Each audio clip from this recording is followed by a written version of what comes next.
That was an incredible message on not giving up. Uh, I know that I've felt that way plenty of times. I know Tay and Chad have probably felt the exact same way. Um, but a lot of the stuff that he said here was absolutely on point and giving reasons why not to quit. So let's throw it over to Tay. Tay, what do you have written down for today? Yeah, I think a lot of these topics were very relatable because I mean we're dealing with life, and life throws us all curveballs all the time, and many times it's unpredictable. So I think the first he asked a question that just really made me think about just my history and just some of the times where I felt like life was just too hard and was like I just wanted to quit at something. And he said, "Why do we give up when God has promised us so much?" And I think that really hit me because I think many times when we're like you said, like when we're going through these tests in life, like that's the only thing we can see is that obstacle in front of us, and we think there's no way we can get around this, and it kind of blocks us or makes us forget about the promise. It makes us forget about the outcome in which God has already promised us. So when he said that, man, I love to write notes. Anytime I'm listening to something, anytime I see something, I put it in my notes because I know it's almost seeds that he's giving me to like, here's seeds. It's your job to water it. I can't do that for you, but I'm going to give you these things that when things do happen, like you have something that you can go back to remind you of that promise. And one of the things that I wrote down for my notes was I was reading a devotional, and the guy said in that devotion, I thought it was so good because it just reminded me of like, faith and fear, like it's a choice and you have to choose one of those. And whichever one you choose, that's what you're going to live out of. So he said, fear can quickly overtake the mind when faith has not yet overcome the heart. And I love that because it's separating for me the mind and the heart. You can literally stay stuck in your mind all day long. And I think if you let fear live in your mind, then of course you aren't going to remember the thing that God has put on your heart to set out to do, because you're going to be controlled about the thoughts of everything that could go wrong, opposed to the things that God wants to go right in your life. So that really stuck out to me. And it was just a reminder, like, when you decide to do something, you have to understand, like, the test has begun. Like everything that, the enemy Satan or whatever God wants to put in your way is going to be put in your way. And I think many times we have to understand, like, that's part of the process. God not going to promise you something and expect you to be the same person at the end of that. Like if he promised you something, you better guarantee you're going to become a different person throughout that process. So for me, understanding, like, if God promised me to do something, if he's promised to like be someone, I have to understand, like, there's so many people always talk about, like, there's people who can't go with you to the next level. I tell myself all the time, there's things about me that can't go to the next level. So I can't focus on the people that, I don't want in my circle. I have to focus on myself, like these limited beliefs that I have, some of the patterns, the habits that's been holding me back. Understand, like, these things have to be let go of as well. So like when God promised you something, it's not just the people, that the toxic people that he want to remove around you. Like he want to remove the toxic things within you. He want to remove these limiting beliefs and this scarcity mindset that you have, so that you can live into the abundance of life that he's promised us. So that really stuck out to me. I love when he said, there's so much more to your story. And I think many times we get caught up in a chapter of our life, a season of our life, and we think this is it. Understanding, like, this is just a season that's going to build you up. Like for me, I think of everything because my wife loves puzzles. So like every kind of, like, if I can relate anything, I think about puzzles, because if you ever sit down and do a puzzle, like, you can get stuck and quit very easily. And I think many times what she's taught me just by doing those puzzles is, it's two things that will guarantee you that you will have a beautiful puzzle at the end if you stay focused and you have faith. And I think for me, like, you have to have faith in every season of your life that, what, if I'm in this season right now, I have to understand there's something that I need in this season that's going to unlock doors in the next season of my life. So for me, I always try to tell myself, learn the lesson of the season that you're in. Right now, my wife is pregnant. It's a lot of things she can't do physically, but it's also a lot of things that she can't do mentally, because she understands, like, every time she go through this, like, some of the same things happen. So for her, this is, her fourth pregnancy. So she had to look back, like, what did I do in my third pregnancy that, helped me to really have a more peaceful pregnancy. And those were the things that she latched on to. It wasn't the stress. It wasn't like, I can't wait till this over, even though she say this now, but like she got resources in those other seasons that has allowed her to like mentally block out some of the pain, block out some of the things that, you know, she don't want to feel, but understand like this is just a part of the process. But because she's been through it before, she was able to look back and like, what did I learn in this season? What resources did I have? What people did God give me in those people? And thank you for Rachel Wiggum and this Hypno Babies, because that is what my wife going to, is really just using that to like really like keep her mind focused on the things that she want to keep her mind not focused on the pain, but focused on the peace that God has already promised her and the blessings that he's given us through these twins. So that really stuck out to me. And I love just when he started out with the verse, and the one verse in the beginning, it said, do not throw away your confidence. And I love that, because, you know, when we say, when we have these doubts and we don't believe something, I love when it says, don't throw away your confidence, letting you know you have the confidence. If you choose not to walk in it, if you choose not to step in it, like that's you making an active decision to throw it away. So he said, don't throw it away. Keep going, keep persevering. It may not look, you may not see the results right now. You may not feel like you're going to get through this, but every step you take is building your confidence even more. It's making you stronger and wiser, and everything else that you need, everything else you're going to become in that process. So I love how it says, don't throw away your confidence. And just the last thing that I'll leave you guys with, and for me, just understanding like this journey of life.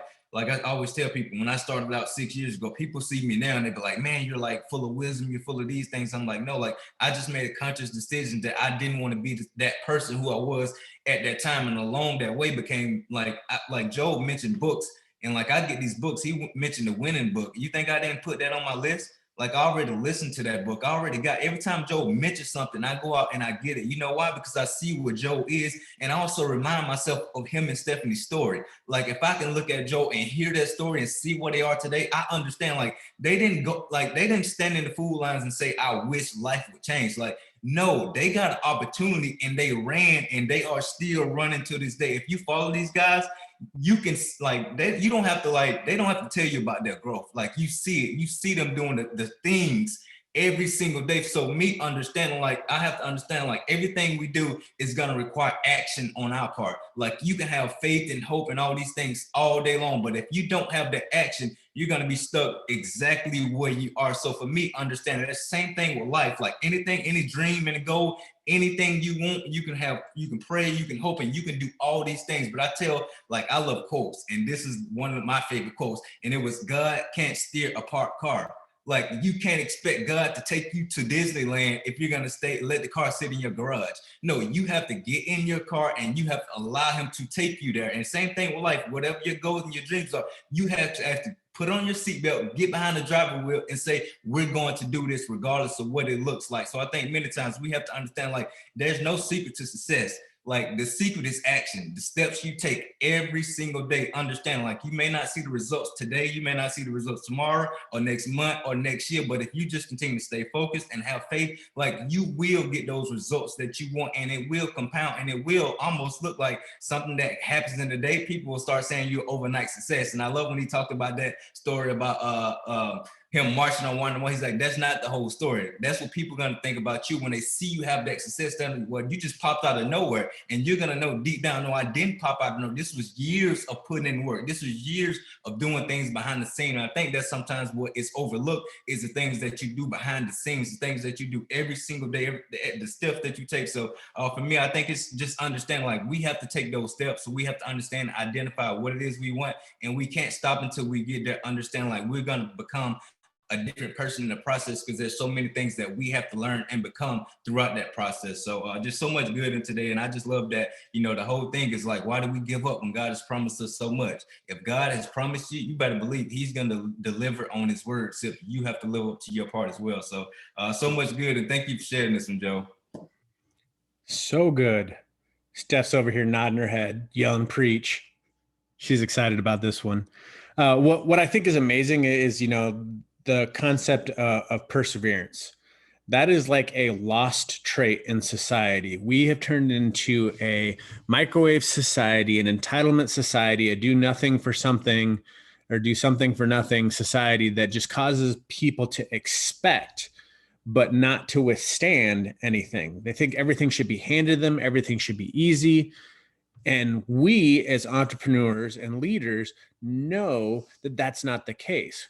We know that the success track isn't a straight line up. It is a squiggly line, circle up and down. One of the things that I love Tim Grover's book, and we were just talking about it, Winning. He said, life is not a marathon and it's not a journey. Most people are like, oh, I'm going to run and then I'm going to get through the marathon and it's going to take forever and it's going to end. And then the other concept is, oh, it's a journey. You know, you're going to go along and your speed is your speed. He goes, no, life is a bunch of nonstop sprints. He goes, think about if your marathon was just an entire sprint. Now, if you apply that thought process and mentality to whatever it is you're doing, think about it. You know that you're going to get tired. You know that you're going to feel like giving up. But the perseverance part is what separates the winners and the successful people from the people that live a life of mediocrity, because of the fact that they go through all of it to get to their goal. He was talking about the book Grit, which that's another great book if you haven't listened to that one yet. Grit is passion and perseverance for a long-term goal. Guys, I want to ask you this. Are you just busy and working at your business, or have you truly committed to your business? You know, is this just something that you're doing, or have you created a long-term goal and commitment to your business? That's it. That's a big difference. That's, you know, are you trying to do your business or are you doing your business? Because those are two completely different things. He says, so why do we give up? Well, there's two reasons why we give up. You know, our perspective is often limited. So your view of your business, because it's a smaller view of it, you may not have the fortitude to stick through it because of the fact that you don't see it as a multi-million-dollar business.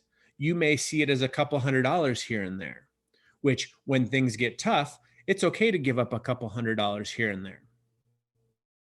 That's always been something that's just kind of blown my mind, is a couple $100s here and there would have kept us out of food lines. It would have kept us out of bankruptcy and losing homes.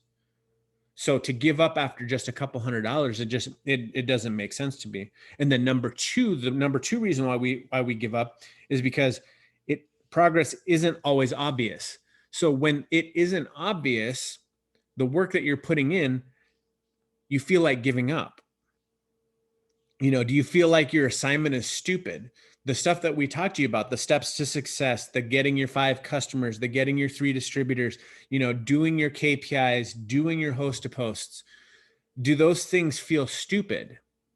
Well, the thing is the simplest things, the stupidest things done consistently over time compound into amazing and great results. So continue to do them, even though there's no evidence of the results of the work that you're doing. You know, most people want to see something, some sort of progress to endure. That's kind of what he was talking about when they were talking about walking around the city of Jericho. Joshua knew that it was 7 times, but he didn't tell that to everybody else. So they're getting up on day 1, circling. They're like, that's dumb. Day 2, they're circling. That's dumb. Day 3, they're circling. They're like, well, that's dumb. How many times are we going to have to do this? I'm sure from 3 till 6, they were like, do we have to keep doing this? And Joshua never told them, hey, you only have to do this 7 times. If they would have known that it was only 7 times, you think they would have had a little bit more energy and a little bit more excitement to get up each day and do it? Guys, do you get up each day knowing that you have the potential to do amazing things with this business? You have the potential to go and change people's lives. You know, when you take the perspective and change it and shift to that, it changes your energy and your momentum, so that you may not need exact evidence of it, but you know that the evidence is there and it's coming. If you see progress in your work, you can endure. That's why we love having these multiple goals and these smaller goals, because we know that if we can get you a small win, each and every time you get one of those small wins, those will compound into your, excuse me, into your big wins. But you have to ask yourself, what are you saying to yourself to keep yourself going When you know that you're doing all of the right things, you're just not seeing the results paying off. See, that's the hardest part about this business is if think about it in the farmer aspect, you till the land, you plant the seeds, you water it, you weed, but then the most important part is the waiting for it to grow. Most people give up during the waiting period while they're waiting for it to grow. They get frustrated with the tilling, they get frustrated with the planting, they get frustrated with the watering, they get frustrated with the weeding, and they give up on the harvest before it's ready to harvest. But here's the interesting thing about that. If you give up before the harvest, that doesn't mean that the harvest isn't there. That just means somebody else comes in and reaps the harvest of the work that you did. So have to tell yourself, why would you do all of the work and then hand over the harvest to somebody else? Stick through it until you're able to get the harvest. I've said this quite a few times from stage. Failure is a moment in time. It's not who you are, it's an event. But quitting is a character trait. It's a part of who you are. And quitting is something that's transferable to generations. Failure is an event. It's not something that will transition to your kids. It will not be something that transitions to your grandkids. But quitting and giving up, those are character traits that can be passed on and become generational curses. Don't allow that to happen to your life and happen to your family. When you're tempted to quit, we say this all the time. Remember why you started. That's why your why has to be strong enough to keep you going. You can throw in the towel. I love this. Or you can pick it up, wipe the sweat off your brow, and continue to go.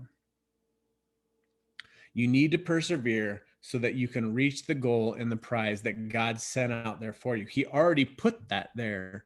He just wants you to walk through the process to get there. And then finally, you are closer than you think. We've got these images that we share all the time of the guy digging the mine. He's digging, and then he quits and turns around and walks away. But when you see the picture, it's almost like he only had to hit one more time, and all of the gold and all of the diamond and everything that he was mining for is right on the other side of that last one. But that trail of work that he had to do was so hard. If you knew how close you were to success, you would keep going. He was talking about the swimmer who was swimming across the channel and was so tired, and finally climbed into the boat only to realize there was only a quarter of a mile left to go before hitting the finish line. Guys, don't get in the boat. Keep swimming. Dory said it. Just keep swimming. Guys, keep going. You can do this. We know how awesome it's going to be when you hit that goal. So keep rocking out. Keep doing amazing. And when you feel like giving up and your self-talk isn't helping it get better, make sure you reach out to somebody that can help pick you up, because we want to put a hand out to pull you up when you feel like you can't get out. Guys, go out, make it an awesome day, and we'll see you here again next time.